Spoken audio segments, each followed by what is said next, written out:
There are people who live outside the Beltway, pretty much everybody else, who's not daily involved in this process, and they don't have a direct means of input. Campaign finance law is a mechanism, one way of looking at it, is a mechanism that these guys use to influence policy, and that these guys don't want these guys using to influence policy. I'm getting a lot of feedback on this. You guys hear me okay if I talk like this? In the back? All right, let's do that. Nobody ever accused me of being quiet.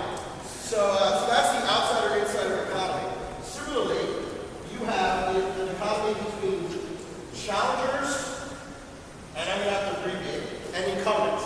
So incumbents are people who currently hold office, and challengers are people who would like to hold office. Campaign finance regulation is written by these guys, and surprisingly, it really helps them out for two reasons. One, it governs the way people interact with the system, but it's written by people who want them to interact a certain way, so they tend to do so. And two, it is incredibly complex and impossible to understand, and it is a very bad system of regulation. And so what happens is, these guys don't have the institutional knowledge or resources, or guys like me, to help them navigate this system to become guys like that. So campaign finance basically in some ways keeps incumbents out, or challengers out and incumbents in. And then you have big money versus voters. This is not the most popular thing I'm going to say, but these guys over here, these are the grassroots people who care about an issue, who want to see change happen. For example, at some point somebody put this building on a historical landmarks registry, and there were people who said that's a great thing, and there were people who said it wasn't. So all grassroots activity is about moving an agenda forward from a popular position. And up here you have what are institutional financial interests. Now, I'm going to talk about this a little more. These guys do not care whether you live or die as a candidate for office. They care about policy. They care about achieving political outcomes.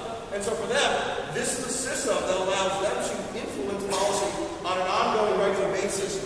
Whereas these grassroots, the voters, the population, their campaign finance really, as a regulatory system, is kind of keeping them out of the system and making it harder for them to influence policy.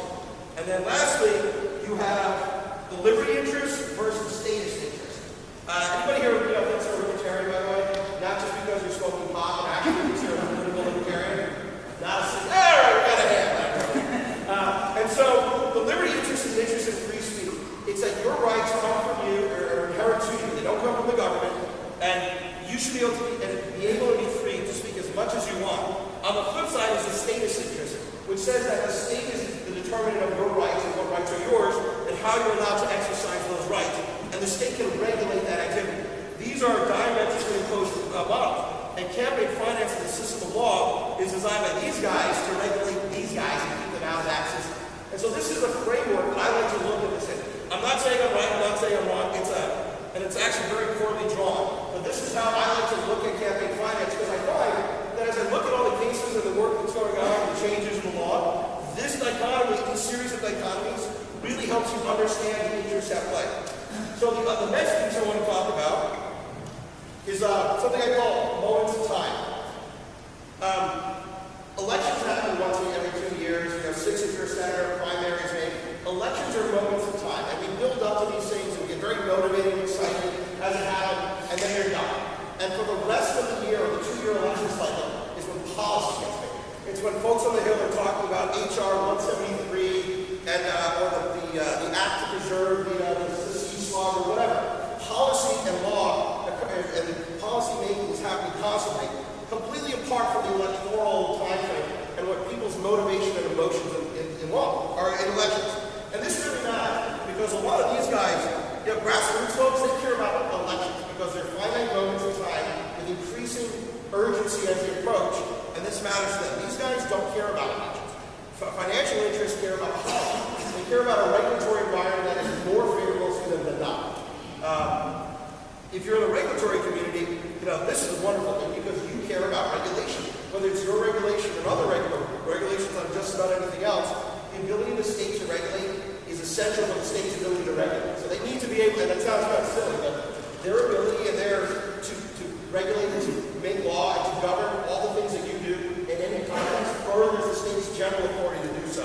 These guys generally don't care about regulation. They are much more interested in preserving their own freedom, being left alone. Incumbents and insiders love this process. The fact that you're paying attention as a grassroots person, as a voter, to the election itself, and you're kind of walking away from what happens after the election. The policy-making process. Because that's when they're getting a lot of support from these guys to help these guys achieve what they want. Meanwhile, outsiders and challengers are seeing this activity over a period of time, and they're starting to say, you know, I don't like this. I want to see change. What can I do? You know, I'm going to be crazy and stupid and run. And by the way, running for office is the worst thing you can do for yourself. It is a soul-crushing horror. Anyone who thinks about running should go rent Robert Redford's The Candidate. I'm pretty sure it's on Netflix. You can stream it, I'm sure. And it is the worst thing you can do. I tell every client I have, don't run for office. And the ones that listen are a lot higher than the ones that don't. And so here's why all this sort of comes together. I have this idea about the three democracies. For about 30, 40 years, we had a system of functional democracy, where we as a society would address an issue. Let's use immigration, for example. And we would say, all right, here's our arguments on one side, here's our arguments on the other. Interest groups, whether they were institutional interests or public interests or grassroots interests, would line up on either side. There would be a debate about these things. There would be negotiating, there would be deal making, and ultimately, you would come to a policy outcome, and that would become the law. And so that's functional democracy, where what we do is we find the issue, we argue, thank you very much. I'm going to be very hoarse after this. You know, functional democracy is about achieving a policy outcome. Now, if you're a financial interest or an institutional interest, a family, a corporation, this is where it really matters. You, honest to God, do not care whether a particular member of Congress lives or dies. You care about H.R. 172 or S through 38. You care about particular policies, and members are a fundamental component in that. Members being members of Congress and the Senate. Your objective is to tell your story about why your perspective on that policy is better than the other guys, and you use the campaign finance system to leverage that ability to tell the story. Just as the guys who are opposing you do the same thing. So, in a functional democracy, you're batting out, you have this battle of ideas, and some of it's public, a lot of it's private, a lot of it's behind closed doors. But ideas and the interests that support either side right now are interacting, and campaign finance is the mechanism by which a lot of this occurs. For example, you know, you hear about super PACs running ads before elections or people cutting big checks. IBM has a PAC, and they don't do that. They'll cut a $500 check every 2 or 3 months to the same candidate over and over and over again, with the same member of Congress. And they don't cut money to challengers, they cut money to incumbents, because that incumbent is in a position right now to affect the outcome on whatever policy IBM wants. By the way, I'm just picking the names. I have no knowledge of anything IBM is or is not doing or what their PAC is doing. Hopefully they don't get mad for saying so. And so that's what they do. They use their political action committee money that's regulated in the campaign finance system to create opportunities for their advocates and their lobbyists to better tell their story. Meanwhile, IBM's opponents over here at Hewlett Packard or folks who maybe don't like that IBM is pushing for a bill that would allow them to more cheaply dispose of the chemical nastiness that's in computer screens. These people, they care. These grassroots, they don't want these nuts. And so they're arguing the other way without necessarily the same campaign finance resources. But that's how functional democracy should work. About 20 years ago, this system was working pretty well, and it starts to change. And by the way, this is all not familiar. I haven't really developed this out in a scholarly article. Not that scholarly, but we're getting there. You started to see what I like to call emotional democracy. And it was rising from the left, from liberals and from Democrats. By the way, I'm conservative, I'm a Republican, I'm a party guy. I'm going to be honest, we're just as bad as the other side. We're all in the same game together. But, sometimes I will make comments. I apologize for offending anyone who doesn't think those sensitivities or, over-sensitive, conservative sensitivities. I'll try to offend everybody equally. And so about 20 years ago, Democrats realized this wasn't working for them. That functional democracy, because Democrats tend to be much stronger with the grassroots side of the argument, and conservatives tend to have more economic and institutional interests, they realized they were losing too many battles. So what they did was they switched to emotional democracy, where instead of you come to this policy outcome and you're done and you move on, well, we came to this policy outcome. All right. And now we're going to re-litigate this. And by litigating, everyone's suing, we're just going to keep arguing it. And we're going to bring this back to the next Congress for the stuff that we didn't get this time. And the Congress after that, and every Congress for a 2-year period, we're going to bring it up again and again and again, and we're going to keep fighting these issues over and over again. At the same time, who knows what we did, by the way? People have to look at their raise your hand.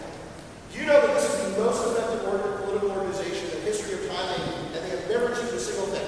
Because what they've done was move the dialogue so far over from where it was towards their crazy-ass positions over here that it lands somewhere in the middle of the range of reasonability, and it achieves better objectives. So the emotional democracy movement basically said, we're going to keep fighting these fights over and over and over again. We're not going to respect the status quo.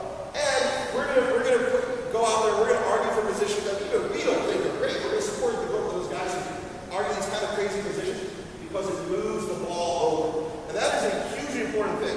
So what they did was to counteract the campaign finance system's ability to bring more money to the incumbents and insiders that were on the other side of the aisle. They leveraged their grassroots capabilities and some of the money they had themselves. They tried to change it. They went into an emotional democracy argument. As a consequence, you have what I would say from an objective perspective is a policy that is moving slowly to the left.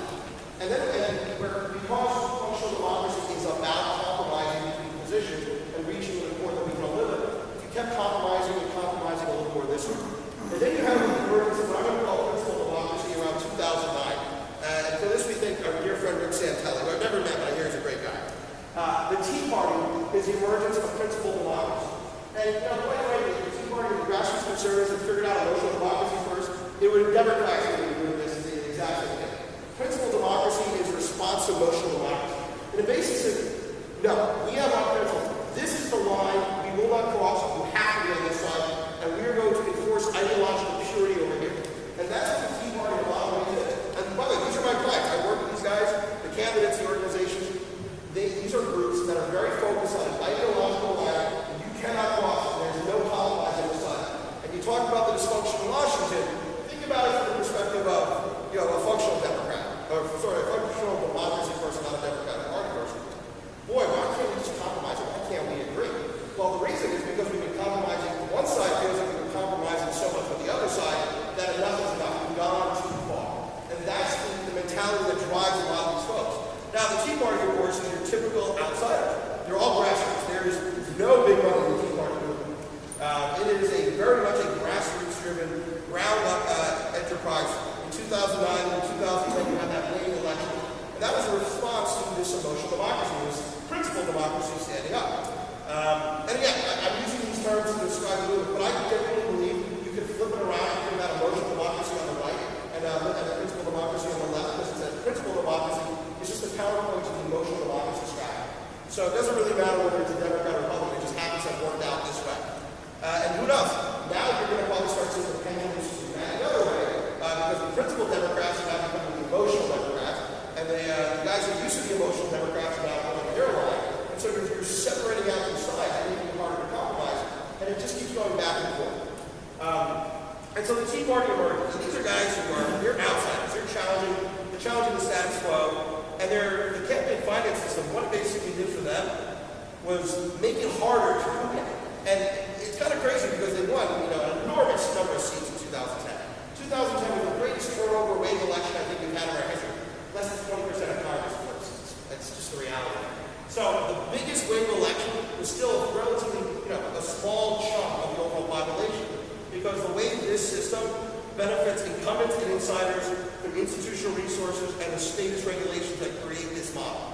So that's sort of the intellectual framework I like to approach this one. Does anybody have any questions? And I realize I talk very fast, I'm a New Yorker, and that happens. Any questions at this point? Fantastic. I convey knowledge in a very efficient manner. So now, I want to talk about the emergence of the campaign finance legal system. Everyone who knows what Citizens United is? Raise your hand if you think Citizens United allowed corporations to give money to candidates. Hey, this is fantastic. We're not the big crowd reporting on this topic. What Citizens United did, and it's very misunderstood, was to say that you have a right to free speech. You as individuals have free speech rights. And you don't lose those rights when you exercise your constitutional right to free association to better exercise your right to free speech. So the choice of organization form does not deny you your constitutional right to free speech. And that only corruption, and actual corruption, and the appearance of actual quid pro quo corruption justify the government's restraints on your speech. And because independent expenditures by their nature are done completely independent of candidates, and by the way, I know people in this room who do not agree with this, but this is what the court has said. Independent expenditures do not create the appearance or actual reality of quid pro quo corruption. Quid pro quo corruption is not for here's $20, you owe me a quo. That's basically what it is. It is bribery more or less. so that's what Citizens United did. It simply reasserted individual rights that were not lost in the associational forum. What happened a couple months later is the unreported story. That's a case called Speech Now v. FEC. Speech Now was a case in the U.S. District Court in the District of Columbia that was heard en banc. And what Speech Now did was say, well, the Supreme Court has now told us that you do not lose your rights to free speech when you associate. So a corporation and union can spend treasury dollars on independent speech. And more importantly, you as individuals, you have those rights already, and you still have those rights when you associate.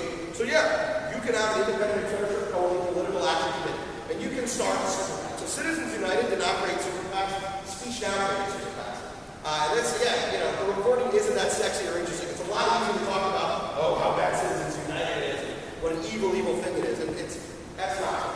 It's a ruling on a matter of law, and it doesn't matter what side you're on. If you're a Democrat, you hate Citizens United. Realize unions have been the biggest beneficiaries of Citizens United to promote liberal policy. So, didn't work out well for the Citizens United guys, as it turns out. By the way, does everybody know the backstory about what the case is about? All right. Citizens United wanted to distribute a movie about Hillary Clinton, who was then running for the Democratic nomination for president.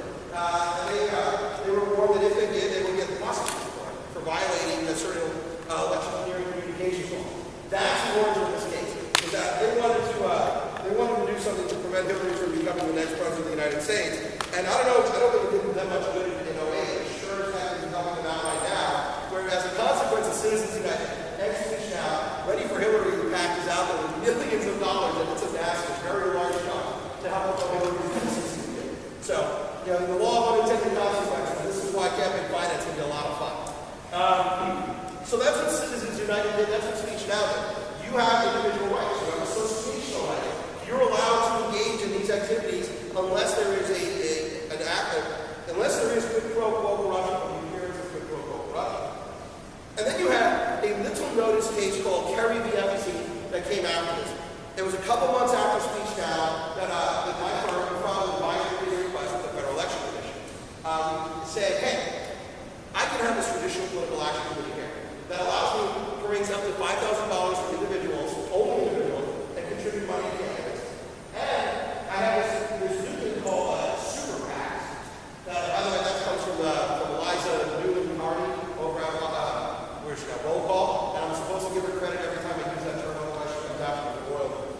So we have super PACs here that can raise unlimited money from any individual or any corporate entity and spend it on anything it wants except candidate contributions. And so we asked the National Defense PAC, which is the AOR, well, if I can do A and I can do B, and they're both totally legal, why can't I just do them both in one entity? The FEC deadline. I'm going to take an aside here. It's going to surprise you guys because I sue the FEC fairly regularly. I love the Federal Election Commission. I think they're great because I have a statutory right to ask them a question if I want. And they have a statutory duty to give me an answer functionally within about 7 days, and sometimes less in certain circumstances. But if I don't like that answer, I immediately have standing to go sue them. It is fantastic. It is just a lawyer's dream. Now, unfortunately, it pays terribly, but it's a lot of fun. So we asked a special deadline. They were unable to give us an answer. The Republican commissioner said, yeah, the Supreme Court was clear. Speech Now is clear. Binding precedent. You can absolutely have one entity with 2 accounts and doesn't. And the 3 Democratic commissioners at the time said, no. Nobody specifically said that exact thing, so no, we can't do it. And we litigated the district court, and we won a motion for preliminary injunction. And the FEC ultimately settled with us about a year later in a case that was called Kerry v. FEC. And what it did was create the next called a hybrid PAC. And a hybrid PAC is exactly that: traditional PAC, a super PAC, one PAC, 2 different bank accounts to separate the streams of money so they don't intermingle, and that's it. And now let's think about why these PACs are essential in this framework. If you're a traditional political action committee, you're giving $5,000 to candidates. Well, if I'm these guys, if I'm these grassroots guys, and I'm not really doing anything until elections because I care about elections. I'm not really focused on policy. So I'm going to kind of hold my fire, do my stuff the summer or the early fall before election. But if I'm Coca-Cola, or if I'm Teamster, or if I'm the Sierra Club, if I'm an institutional interest or lobbyist, I'm in DC 24/7. I'm cutting small $500, $1,000 checks every couple of months to the same people on the same committees and the same leadership. And I'm doing it because I don't think they're going to vote for me because I give them money. I'm doing it because I'm going to have access to these guys to be able to tell my story about why my bill is good or the other guy's bill is bad. And it helps me build that relationship and tell my story over and over and over again. A great analogy is like the guy who asked a girl out like 20 times until she finally relaxed. You know, maybe that's not a great analogy, I don't know. I need a little more caffeine today, I guess. So, institutional interests who care more about policy, they don't care about members of Congress, they care about policy objectives. This is great for them, this traditional campaign finance system that we've always had. And it's great for incumbents because the consequence of this is that they're raising money for the first day they're in office. In fact, you know, you're supposed to spend 2 to 4 hours every single day at Congress working the phones, raising money for your re-election. We generally tell candidates that if you're going to run for office, if you're an incumbent, 4 hours a day, 100 phone calls for $10,000. You got to hit at least one of those 3 metrics every single day. And the guys who win are the guys who do that. They sit in their office in the RNC. You can't do this in the house. You have to go across the street. Or they have a rented office somewhere near the hill. They will go there and they will sit and they will dial for dollars. And it is a brutal discipline. And frankly, I think it's horrible. But they're good at it. And that's how they're raising money constantly all the time. These challengers, they're not doing it. They don't even exist. They don't know that they're running until the second year of election cycle usually. So they're starting out at a massive economic disadvantage to the incumbents. And you got a system here that limits how much they can, the same limits that these guys have about how much they can raise. But a lot of folks have already, these guys are already giving these guys money because they're my guy. He's with me. He supports my policy. What do I need to talk to this guy for? Or if you're an individual and you have a limited, an aggregate limit on how much money you can give to all candidates, and this is what McCutcheon was about, they've already maxed out. They've already given enough money to incumbents that there's no marginal dollar to give to challengers. And so as a consequence, the campaign finance system, because you're acting in the system from the day you're elected, tends to shift value into the hands of incumbents in a lot of different ways. And that's great if you're an insider, you're in the influence peddling industry, if you're an institutional interest, because you don't want out, you don't want out. And if your idea, you'd rather have the devil you know, and then have an unknown one. Stability in Congress is good for policy, it's good for functional democracy. And so that's what, now that's traditional banks. All of a sudden now, you have super PACs. And here's what that does. This guy here, and this guy here, they may not be able to give this guy any kind of money directly, but they can go out and blow a couple of $1 million if they feel like it on independent expenditures. Robocalling into a district, if you're doing about, I think it's, we're paying about $3,000 a week for 32,000 robocalls that we're running in a district right now.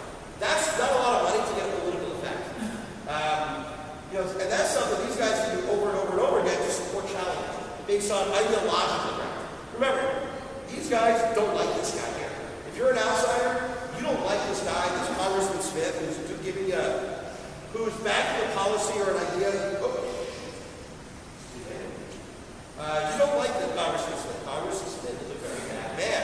Congressman Smith doesn't share your values. And so you don't care about policies. You don't care about HR 1182. You care that Congressman Smith is not your guy, and you're going to spend money getting the other guy elected. And that's what a super PAC does. So if you're, now that could be folks like T. Boone Pickens, it could be the Koch brothers, it could be Sheldon Adelson, it could be any number of other individuals out there in large dollar amounts or in a lot of small dollar amounts. The point is, super PAC is an equalization mechanism. Because this guy wants money. This guy just wants anything that helps him with this guy, and he'll take millions of dollars of support. Now, admittedly, now you see the Chamber of Commerce and the Main Street Alliance and partnerships, these organizations that essentially support incumbents are adopting these action tactics. But super PACs can go both ways, but in a system of highly regulated campaign finance, it gives challengers an advantage they otherwise don't have because independent spending can make a huge difference. And it can kind of hurt you a little in certain circumstances, but really, if somebody's doing a robocall for you, even if they're idiots and they don't know what they're doing, they're probably going to help you out a little bit. So I think that's what a super PAC does. Now, a hybrid PAC is great. By the way, the super PAC, they don't care about policies. They care about ideology. They're about electing individuals to reflect ideological goals as opposed to electing individuals who are with them on policy and telling the story. The hybrid PAC combines both of them. So now I can build my relationship with the guys that I like, and I can go out and slap them in the back of the head, all the guys I don't like. And that's an amazing capability. And that's what the Chamber of Commerce and a lot of organizations are doing. They're utilizing the new hybrid model to do the stuff they've always done, the influence peddling. But they're also using it to